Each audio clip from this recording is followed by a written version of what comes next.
ఇంకొక officer PSR Anjaneyulu DG స్థాయి officer Dhananjaya Reddy ఒక మచ్చలేని ఆఫీసర్, రిటైర్డ్ ఐఏఎస్, మచ్చలేని ఆఫీసర్. కృష్ణమోహన్ అన్న ఓ రిటైర్డ్ ఆర్డీఓ, ఓ మచ్చలేని ఆఫీసర్. ఆయన కూడా తీసుకొచ్చి ఆయన జైల్లో పెట్టి పాపం ఆయన కొడుకు పెళ్లి సంబంధాలు చూస్తున్నాం. ఎక్కడికి పోతా ఉన్నాం మనం? ఇప్పటికే జిందాన్లు బెదరగొట్టినారు, సజ్జన్ జిందాన్లు ఇప్పుడే బెదరగొట్టినారు. జత్వాని గిత్వాని అని చెప్పి అధికారులను అరెస్ట్ చేసి ఆ మనిషి వ్యాపారం చేయకోకుండా ఆంధ్ర రాష్ట్రం అంటే సార్ నమస్కారం పెట్టి ఎవరిని వ్యాపారం చేయొద్దని ఇప్పుడే సజ్జన్ జిందాన్ చెప్తారు. అరబిందో వాళ్ళు ఇప్పటికీ నమస్కారం పెడతా ఉన్నారు చంద్రబాబు. షిప్పు సీజు అని చెప్పి ఇష్టం వచ్చినట్టుగా వాళ్ళ మీద ఆరోపణలు చేసి లాస్ట్కి షిప్పు పోయింది, సీజు పోయింది, బియ్యము పోయినాయి. వాళ్ళేమో చంద్రబాబు నాయుడు ఇప్పుడు ఆంధ్ర రాష్ట్రంలో ఉంటే నమస్కారం సమయం వ్యాపారం చేయలేము. ఇప్పుడు నెక్స్ట్ వీళ్ళు ఈ మల్టీనేషనల్ కంపెనీ, ఫ్రాన్స్లో one of the biggest companies, యూరోప్లో టాప్ 5 సిమెంట్ కంపెనీల్లో ఒకటి.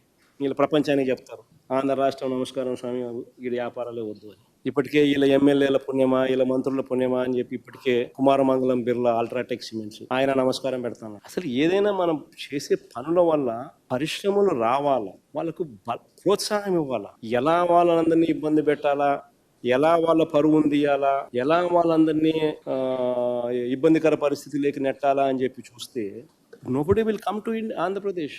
ధనంజయ రెడ్డి ఒక మచ్చలేని ఆఫీసర్, రిటైర్డ్ ఐఏఎస్, మచ్చలేని ఆఫీసర్. పాపం ఆయన కొడుకు పెళ్లి సంబంధాలు చూస్తున్నాడు, తీసుకొచ్చి ఆయన జైల్లో పెట్టారు. కృష్ణమోహన్ అన్న ఓ రిటైర్డ్ ఆర్డీఓ, ఓ మచ్చలేని ఆఫీసర్. ఆయన కూడా ఆయన కూతురుకు ఈ మధ్యకాలంలో పెళ్లి ఖాయమైంది. బాలాజీ గోవిందప్ప పాపం ఆయన కూతురుకు ఆయన కూడా ఈ మధ్యకాలంలో పెళ్లి ప్రయత్నాలు మొదలుపెట్టాడు.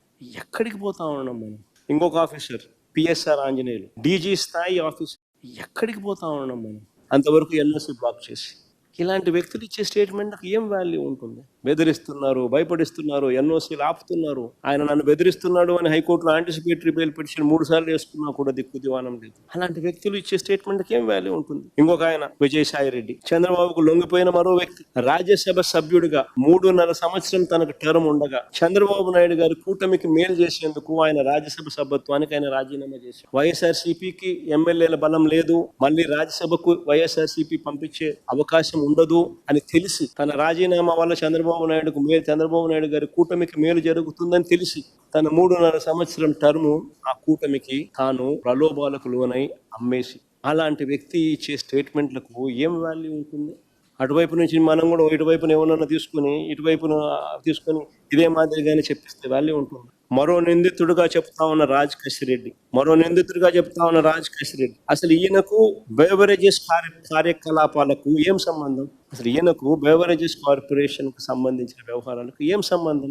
ఐటీ రంగంలో అనుభవం ఉన్నవాడు, ఒక వ్యాపారస్తుడు, రాష్ట్ర ప్రభుత్వ సలహాదారుల్లో అనేక మందిలో ఒకడు. అది కేవలం 2 ఏళ్ల కాలంలో, అది 2 ఏళ్ల టైం, 2 years మాత్రమే. అది కూడా కోవిడ్ సమయంలో. విజయవాడకు వచ్చింది కూడా తక్కువే. 2 ఏళ్ల తర్వాత ఆయన ప్రస్తుత టీడీపీ ఎంపీ, ప్రస్తుత తెలుగుదేశం పార్టీ విజయవాడ ఎంపీతో తన సన్నిహిత సంబంధాలు ఏ స్థాయిలో ఉన్నాయనంటే ఇద్దరు కలిసి వ్యాపారాలు కూడా చేస్తా ఉన్నారు. ఇద్దరు కలిసి వ్యాపార సంబంధాలు కూడా ఉన్నాయి. ఇద్దరు కలిసి డైరెక్టర్లుగా ఉన్న కంపెనీలు ఉన్నాయి. ఈ వ్యక్తి అయితే తెలుగుదేశం పార్టీకి సంబంధించిన సన్నిహిత సంబంధాలతో కలిసి ఉన్నాడు. ఈ వ్యక్తిని తీసుకొస్తే ఈ వ్యక్తిని సులభంగా ప్రలోభ పెట్టచ్చు అని ఈ వ్యక్తిని తీసుకొచ్చి, ఈ వ్యక్తి మీద ఒత్తిడి తీసుకొచ్చి ఆయన ప్రస్తుత టీడీపీ ఎంపీతో, ప్రస్తుత తెలుగుదేశం పార్టీ విజయవాడ ఎంపీతో తన సన్నిహిత సంబంధాలు ఏ స్థాయిలో ఉన్నాయనంటే ఇద్దరు కలిసి వ్యాపారాలు కూడా చేస్తా ఉన్నారు.